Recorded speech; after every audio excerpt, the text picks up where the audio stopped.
Dettaffaa ittiin dabalu jedhee baduudhaa fi biyyaa ka'ee utuu deemuu arbuu tokko jala boqotee arbuu sana jala boqotee ol jedhee arbuu kana yeroo ilaalu raammoo tokkotu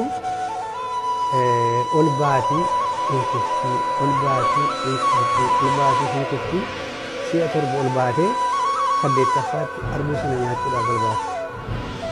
Innis yooma sana murteeffatee torbatti kufuun koomaa miti jedheeti mana barumsaatti deebi'ee tokkoffaa bahee darbee booddee warra falaasfaayyuu jedhameera baay'ee nama guddaa ta'ee darbee jechuudha.